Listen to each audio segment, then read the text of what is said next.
प्रिय छात्राओं, corporate financial reporting में हमने अभी तक बैलेंस शीट और प्रॉफिट एंड लॉस अकाउंट किस प्रकार से बनेंगे, ये किस प्रकार से शो किए जाएंगे, ये देखा था। अब हम देखते हैं फंड फ्लो स्टेटमेंट और cash flow statement.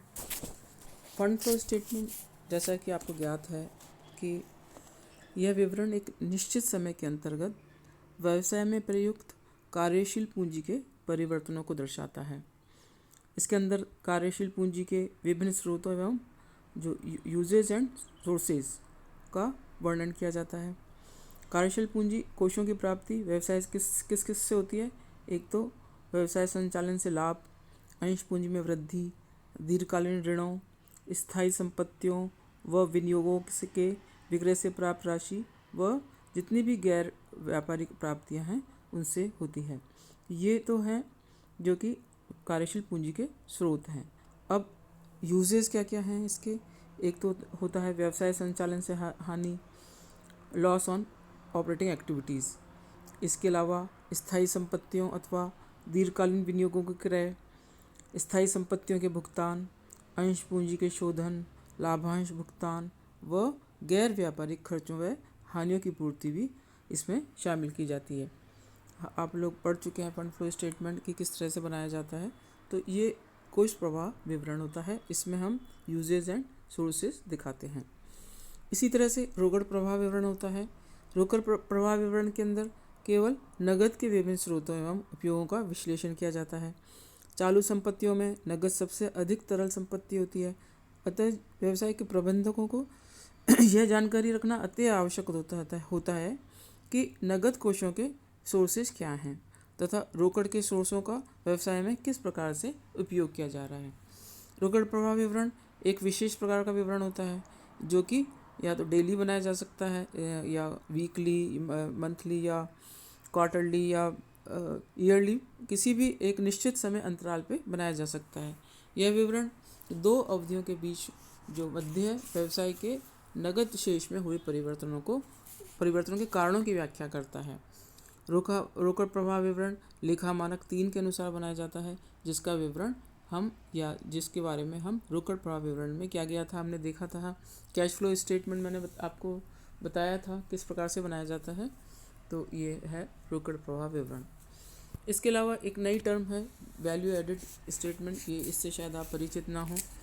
Value added statement क्या होता है? मूल्य संवर्धन विवरण।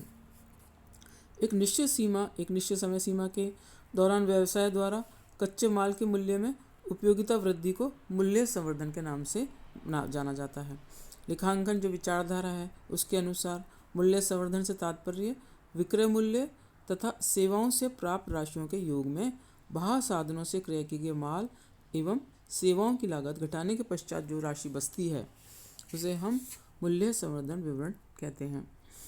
वर्तमान समय में जो मूल्य संवर्धन विवरण बनाए जाते हैं उसके अंदर पहला है लेखांकन मूल्य संवर्धन विवरण, आर्थिक मूल्य संवर्धन विवरण, बाजार मूल्य संवर्धन विवरण, नगद मूल्य संवर्धन विवरण, मानव संसाधन मूल्य संवर्धन विवरण। ये केवल आपके पॉइंट्स बता रखे हैं, इसके बारे में आपको डिटेल में नहीं जाना है, बस आपको इनके नाम याद रखने हैं। तो मूल्य संवर्धन विवरण था ये। इसके बाद तक सामाजिक चिट्ठा, सोशल बैलेंस शीट। सामाजिक चिट्ठे के अंदर क्या किया जाता है कि सामाजिक चिट्ठे के अंतर्गत आर्थिक चिट्ठों की मदों के अतिरिक्त सामाजिक संपत्तियों एवं सामाजिक दायित्वों को दर्शाया जाता है। सामाजिक संपत्तियों से क्या आशय है? सामाजिक संपत्तियों से मूलतः मानव संसाधन एवं सार्वजनिक हित हेतु प्रयुक्त संपत्तियों को सम्मिलित किया जाता है, जबकि सामाजिक दायित्व में संगठनात्मक समता तथा सामाजिक समता, सोशल इक्विटी और ऑर्गेनाइजेशन इक्विटी इसको सम्मिलित करते हैं। सामाजिक चिट्ठे का प्रादुर्भाव सर्वप्रथम क्लार्क सी एबेट ने किया था और इसका जो विवरण बताया गया है, इसका जो प्रारूप दिया गया है उसमें लेफ्ट साइड में सोशल लायबिलिटीज़ लिखी जाती है और राइट साइड में सोशल एसेट्स लिखी जाती है। जिस प्रकार से हम बैलेंस शीट बनाते हैं जिसमें लेफ्ट साइड लायबिलिटीज़ और राइट साइड सोशल एसेट्स लिखी जाती हैं। इसमें सोशल एसेट्स में सोशल इन्वेस्टमेंट होता है, जैसे building, roads, hospital, buses, human resources, ये सोशल हैं। और सोशल लायबिलिटीज़ में ऑर्गेनाइजेशन इक्विटी और सोशल इक्विटी, जैसे कि मैंने आपको बताया।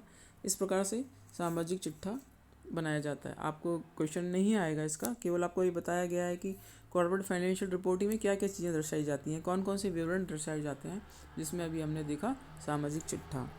इसका लास्ट है सामाजिक आय विवरण, सोशल इनकम स्टेटमेंट।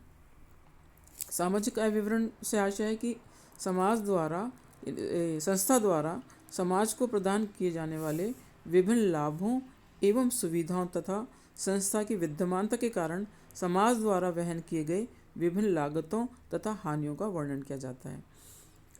बिजनेस क्योंकि एक समाज में ही चलता है, तो समाज को एक तरह से विभिन्न प्रकार के लाभ मिलते हैं, जैसे कि एम्प्लॉयमेंट देता है। इसके अलावा हम ये देखते हैं हानियों में क्या है, लागतों में क्या है, ये जैसे पॉल्यूशन होता है, तो इन दोनों का हम विवरण देखते हैं सामाजिक आय विवरण में। एक संस्था की विद्यमानता के कारण, जैसा कि मैंने ये बताया, समाज को रोजगार मिलता है, अच्छी किस्म के उत्पाद मिलते हैं, कर मिलता है सरकार को, विकास व अनुसंधान व विभिन्न सामाजिक सुविधाओं की प्राप्ति होती है। जबकि अभी बताया मैंने प्रदूषण है और प्राकृतिक साधनों का जो दोहन है, प्राकृतिक साधन यूज किए जाते हैं। इसके अलावा मानव संसाधन की उपयोग की लागतें हैं, समाज को वहन करनी पड़ती हैं। सामाजिक आय विवरण व्यवसाय की उपस्थिति के कारण समाज को होने वाले शुद्ध लाभ या हानि को दर्शाता है। इस प्रकार से ये हमने देखे कि कौन कौन से विवरण बनाए जाते हैं। अब हम देखते हैं कि कॉर्पोरेट फाइनेंशियल रिपोर्ट का या कॉर्पोरेशन फाइनेंशियल निगम वित्तीय विवरण का क्या अर्थ है। किसी भी व्यवसाय के वित्तीय विवरण परिणाम अनेक व्यक्तियों को प्रभावित करते हैं, जैसा कि आप जानते हैं। इसके कौन कौन से लोगों को प्रभावित करता है, जैसे देनदार हैं, लेनदार है, सरकार है, आम आदमी है और व्यवसाय का स्वामी, इसको भी प्रभावित करता है। तो व्यवसाय के आकार के आधार पर इनकी संख्या ज़्यादा या कम हो सकती है। अतः यदि संस्था का आकार छोटा है तो इनकी संख्या कम होगी, और संस्था का आकार बड़ा है तो इसकी संख्या ज़्यादा होगी। यह आवश्यक नहीं होता कि सभी पक्षकार वित्तीय सूचना को उसी संदर्भ में ग्रहण करें जिस संबंध में उसका निर्माण किया गया है। इसलिए संख्या को अपने वित्तीय परिणामों को किसी भी संस्था को अपने वित्तीय परिणामों को विवरण के रूप में प्रस्तुत करना होता है। वित्तीय विवरण लेखांकन सिद्धांतों से संबंधित नहीं होते हैं, बल्कि यह एक प्रबंधकीय नीति है जिसके माध्यम से प्रत्येक संबंधित पक्षकार को संस्था की विभिन्न गतिविधियों के परिणामों से अवगत कराया जाता है। विशेष रूप से कंपनी की स्थिति में, जो कि एक समामिलित संस्था है और अनेक कंपनियों का भी इससे हित जुड़ा रहता है, वित्तीय विवरण एक कानूनी आवश्यकता हो जाता है। कंपनी द्वारा जारी किए गए वित्तीय विवरण को निगमीय वित्तीय विवरण या निगमीय वित्तीय प्रकटीकरण कहा जाता है। इसके द्वारा संबंधित पक्षकारों को कंपनी के कार्य के निष्पादन के संबंध में आवश्यक सूचनाओं से अवगत कराया जाता है। अभी देखते हैं कि वित्तीय विवरण प्रतिवेदन की आवश्यकता क्या क्या है। इसमें सबसे पहला है कि लेखांकन में किसी एक सौदे को प्रवेश करने के अनेक तरीके हो सकते हैं, जैसे कि डेप्रिसिएशन है, जैसे कि वैल्यूएशन ऑफ स्टॉक है। यदि इनको विवरण के माध्यम से स्पष्ट किया जाता है कि कौन से तरीके से इसका उपयोग किया गया है। दूसरा हो सकता है कि कंपनी की लेखाओं के तुलनात्मक अध्ययन के लिए भी लेखांकन विधियों में परिवर्तन के कारणों को जानना उपयोगकर्ता के लिए आवश्यक होता है। थर्ड है कि वित्तीय विवरण के कारण कंपनियों की वित्तीय गतिविधियाँ परिरक्षित होती हैं, पता चलता है कि यह पारदर्शित होती हैं, कि यह पता लगता रहता है कि कितना इसमें ये कंपनी किस तरह से कार्य कर रही है। और लास्ट है कि वित्तीय विवरण में कंपनी के वित्तीय प्रतिवेदन सूचनाओं के संदर्भ में अतिरिक्त जानकारी दी जाती है जो विनियोगकर्ता के विनियोग निर्णय लेने में सहायक सिद्ध होती है। तो ये होता है कि कारण जिसकी वजह से वित्तीय प्रतिवेदन की आवश्यकता होती है। अब हम देखते हैं कि वित्तीय प्रतिवेदन की प्रकृति क्या है। Nature of financial statement.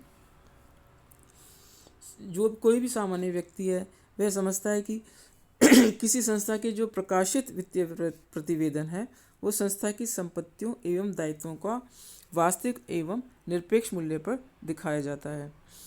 परंतु यह धारणा बिल्कुल उचित नहीं है, क्योंकि वित्तीय प्रतिवेदन में उल्लेखित जो समंक हैं वो लिपिबद्ध तथ्यों, लेखांकन परंपराओं, स्वयं सिद्धाओं तथा लेखापाल के व्यक्तिगत निर्णयों का सामूहिक परिणाम होती है। और इसलिए हम देखते हैं कि वित्तीय प्रतिवेदन की प्रकृति संबंधी विशेषताएं क्या क्या हो सकती हैं, जिसमें सबसे पहला है लिपिबद्ध तथ्य, रिकॉर्डेड फैक्ट्स। इससे आशय है कि व्यावसायिक व्यवहारों का लेखा व्यावसायिक पुस्तकों में उसी तिथि को और उसी मूल्य पर किया जाता है जिसमें कि वह व्यवहार होते हैं। समय के व्यतीत होने पर ये ऐतिहासिक रूप धारण कर लेते हैं तथा इन्हीं लेखों की सहायता से वित्तीय प्रतिवेदन तैयार किया जाता है। अतः वित्तीय प्रतिवेदन लिपिबद्ध तथ्यों पर आधारित होता है। दूसरा है लेखांकन प्रथाएं। वित्तीय प्रतिवेदन में जितनी भी जो सूचनाएं दी होती हैं वो लेखांकन प्रथाएं इसके लिए सबसे महत्वपूर्ण तथ्य होती हैं। ये व्यावसायिक व्ययों का पूंजी एवं आयगत व्ययों में विभाजन, हास रीति का चुनाव, स्टॉक मूल्यांकन आदि लेखांकन प्रथाओं से प्रभावित होती हैं।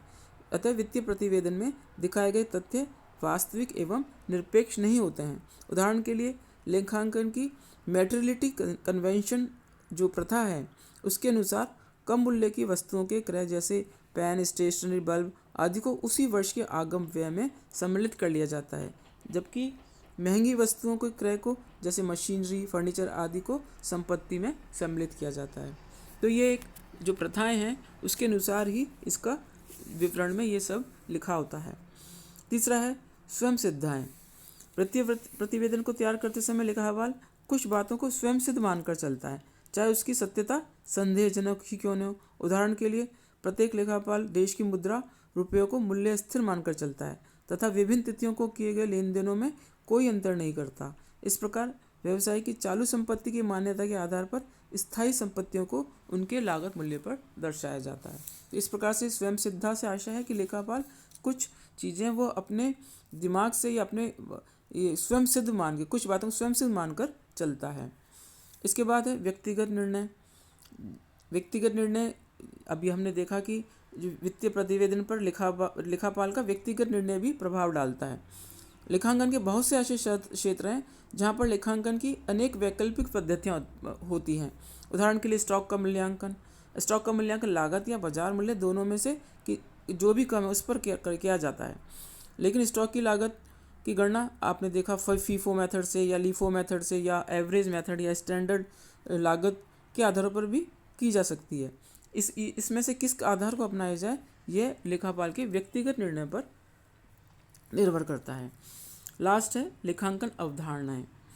लेखांकन की विभिन्न अवधारणाएं जो कि हम पढ़ चुके हैं, इसका भी वित्तीय प्रतिवेदन पर महत्वपूर्ण प्रभाव पड़ता है। लेन देन को लिपिबद्ध किया जाना इन अवधारणाओं पर ही निर्भर करता है। मुद्रा पावन की अवधारणा के आधार पर सभी लेन देनों को मुद्रा में व्यक्त किया जाता है।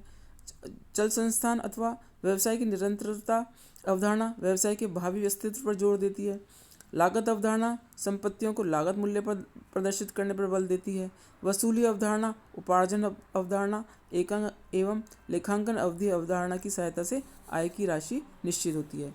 इस प्रकार स्पष्ट है कि वित्तीय प्रतिवेदन की प्रकृति मूलक अनेक विशेषताएं हैं जो कि वित्तीय प्रतिवेदन को समझने एवं इसके निर्माण में सहायक होती हैं।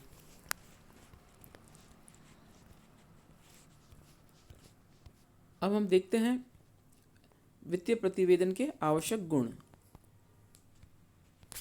किसी भी वित्तीय प्रतिवेदन का उपयोग उसके अंशधारी, विनियोगकर्ता, वित्तीय संस्थाएं, श्रम संघ आदि द्वारा किया जाता है। वित्तीय प्रतिवेदन इसलिए सुस्पष्ट, विस्तृत एवं उद्देश्यपूर्ण होने चाहिए। वित्तीय प्रतिवेदन में जो गुण होने चाहिए उसमें सबसे पहला है पूर्णता। वित्तीय प्रतिवेदन में दी गई जो सूचनाएं पूर्ण होनी चाहिए। अपूर्ण सूचना वाले जो वित्तीय प्रतिवेदन है वो अपने उद्देश्यों की पूर्ति करने में असफल रहते हैं। सूचनाओं की पूर्णता के लिए आवश्यक है तालिकाएं, विवेचना, टिप्पणी एवं स्पष्टीकरण अवश्य देने चाहिए। दूसरा है प्रासंगिकता, रेलिवेंस। जो भी वित्तीय प्रतिवेदन बनाए जाएं वो अपने उद्देश्य के संदर्भ में आवश्यक सूचनाओं को प्रकट करने वाले होने चाहिए। कोई भी प्रासंगिक बात नहीं छूटनी चाहिए। यदि वित्तीय प्रतिवेदनों में उद्देश्य के अनुसार सूचनाएं नहीं होंगी तो उनके आधार पर निकाले गए निष्कर्ष गलत होंगे और उनका कोई महत्व नहीं होगा। थर्ड है बोधगम्यता। इसके अंदर वित्तीय प्रतिवेदन का मूल उद्देश्य क्या है? उपक्रम से साधनों एवं कार्य के निष्पादन के संबंध में सूचनाएं उपलब्ध कराना, अतः इनमें दी जाने वाली सूचनाएं सरलतापूर्ण समझ में आ जाने वाली होनी चाहिए। इसके बाद है यथार्थता। वित्तीय प्रतिवेदन में जो भी सूचनाएं दी जाएं वो संस्था की प्रगति, वर्तमान स्थिति या भविष्य का यथार्थ या सच्चा ज्ञान वाली होनी चाहिए। असत्य सूचना देने पर कानूनी दायित्व भी उत्पन्न हो जाता है। तुलनात्मकता। वित्तीय प्रतिवेदन तैयार करते समय एक उद्देश्य तुलना करना भी होता है, इसलिए इनमें दी गई सूचनाएं इस प्रकार की होनी चाहिए जिससे वर्तमान या चालू वर्ष की गत वर्ष या उसके पूर्व वर्षों से तुलना की जा सके। शीघ्रता। वित्तीय प्रतिवेदन वित्तीय अवधि की समाप्ति पर तुरंत उपलब्ध होने चाहिए। बहुत देरी से तैयार किए गए वित्तीय प्रतिवेदन उद्देश्यहीन एवं उपयोग रहित हो जाते हैं। इसके बाद है विश्वसनीयता। वित्तीय प्रतिवेदन में दी गई सूचना यथार्थ होती हैं तो वित्तीय प्रतिवेदन विश्वसनीय होते हैं। विश्वसनीय वित्तीय प्रतिवेदन ही निर्णय के लिए उपयोग में लिए जा सकते हैं। और लास्ट है विश्लेषणात्मक। वित्तीय प्रतिवेदन विश्लेषणात्मक होने चाहिए। वित्तीय प्रतिवेदन किस तथ्य को प्रकट करने वाले न हों बल्कि उसके कारणों को भी व्यक्त करने वाले होने चाहिए। उदाहरण के लिए संस्था का लाभ बढ़ा है तो किस कारण बढ़ा है, यह वित्तीय प्रतिवेदन से ज्ञात होना चाहिए। तो ये जो भी पॉइंट्स हैं इसमें हमने देखा कि ये सब विशेषताएं वित्तीय प्रतिवेदन में होनी चाहिए, तभी यह उपयोगी जो भी व्यक्ति हैं उनके लिए उपयोग में आ सकती है। अब जो नेक्स्ट है एक आदर्श वित्तीय प्रतिवेदन की विशेषताएं, ये आपको नेक्स्ट टर्न पे समझाऊंगी। Thank you students.